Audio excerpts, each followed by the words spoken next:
अस्सलाम वालेकुम। बकरीद में फ़ौरी काम करने के लिए टोटके। बकरीद से पहले ये तैयारियां कर लें, आपकी बकरीद बेहद आसान गुजरेगी, काम का लोड आप पर नहीं पड़ेगा और आपका काफ़ी सारा वक्त बच जाएगा। बकरीद से 10 से 15 दिन पहले फ़्रिज की सफाई कर लें। फ़्रिज को मुकम्मल तौर पर साफ़ करने के बाद एक छोटी प्याली में मीठा सोडा डालकर फ़्रिज के अंदर रख दें और लीमू को बीच से आधा कर इसके टुकड़े ऊपर और नीचे यानी फ़्रिज और फ्रीज़र में रख दें ताकि खाने की स्मेल एक दूसरे में मिक्स ना हो और गोश्त की महक फ़्रिज से ना आए।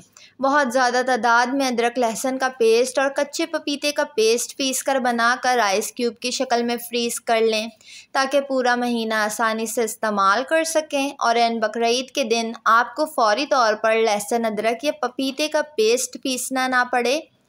बकरीद पर बनने वाली डिशेस में ब्राउन प्याज का इस्तेमाल लाजमी होता है। प्याज को पहले से ब्राउन करके रख लें। फ्रीज़र में रखी गई प्याज 6 महीने तक इस्तेमाल कर सकते हैं और फ्रिज में रखी गई प्याज आप 3 दिन तक इस्तेमाल कर सकते हैं। प्याज ब्राउन करते वक्त इसमें चुटकी भर चीनी शामिल करने से प्याज बहुत ही ज़्यादा क्रिस्पी ब्राउन होती है। बकरीद के दिन जैसे ही करीब होंगे, टमाटर की कीमतें आसमानों पर चली जाएगी। टमाटर को अभी से फ्रीज़ कर लें। टमाटर का पेस्ट बनाकर इसको छोटी दूध की थैलियों में जमाया जा सकता है या चाहें तो टमाटर को साबुत फ्रीज़ कर सकते हैं।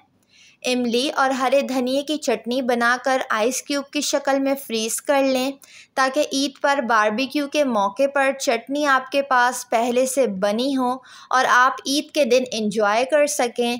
और ईद के दिन कबाबों के साथ भी चटनी का इस्तेमाल बहुत ही ज़्यादा किया जाता है। बड़ी ईद पर खाने को जायकेदार बनाने के लिए और आसानी पैदा करने के लिए ज़ीरा, साबित लाल मिर्च और साबित धनिया को फ्राई पैन में भूनकर पीस कर रख लें। गोश्त गलाने के लिए कच्चा पपीता नहीं मिल रहा हो तो खरबूजे के छिलके का पाउडर भी इस्तेमाल कर सकते हैं। खरबूजे के छिलके को धूप में सुखाकर इसका पाउडर बनाकर स्टोर कर लें। चुटकी भर गाय के गोश्त में डालने से गाय का गोश्त फ़ौरन गल कर मज़ेदार सा तैयार होता है। धनिया पुदीना के पत्तों को पहले से साफ़ करके अलग डब्बे में रख लें। डब्बे में टिश्यू पेपर बिछाकर फिर हरा धनिया पुदीना रखें, ख़राब नहीं होंगे ताकि गोश्त पकाते वक्त आपको इन कामों की झंझट से फ़ुर्सत मिल जाए और आप फ़ौरन से धनिया पुदीने का इस्तेमाल कर सकें। बकरीद से कुछ दिन पहले ही गरम मसाला पाउडर बनाकर रख लें क्योंकि रिवायती पाकिस्तानी खानों में ये हमेशा इस्तेमाल होता है और ऐन ईद के दिन आपके पास गरम मसाला मौजूद होना चाहिए।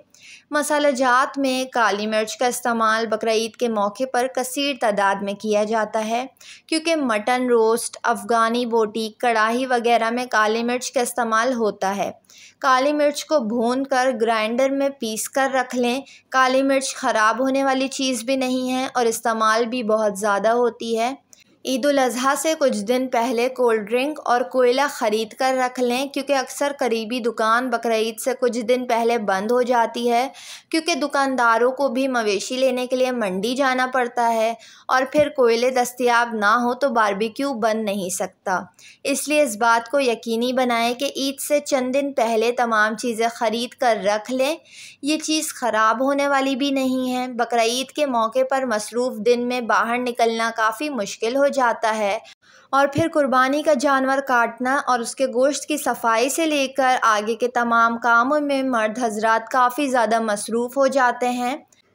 अगर आपके घर में इजाफ़ी फ्रीज़र हो तो बकरीद से कम 3 से 4 दिन पहले इसको ऑन करके चेक कर लें इसमें कोई मसला तो नहीं और ताकि फ़्रिज में बर्फ़ जमना भी शुरू हो जाए। गोश्त फ्रीज़र में सही तरह से स्टोर करने के लिए ज़िप लॉक बैग या दूध की थैलियाँ पहले से ख़रीद कर रख लें। बकरीद से पहले काले रंग का परमानेंट मार्कर भी ख़रीद लेना चाहिए ताकि थैलियों के ऊपर आप बआसानी ये लिख सकें कि ये गोश्त किस चीज़ के लिए इस्तेमाल किया जा सकता है, जैसे खालिस गोश्त है, हड्डी वाला गोश्त वगैरह वगैरह, ताकि ऐन मौके पर जब आप गोश्त बनाने के लिए निकालें तो आपको आसानी हो। वीडियो को लाइक और चैनल को ज़रूर सब्सक्राइब कर लें।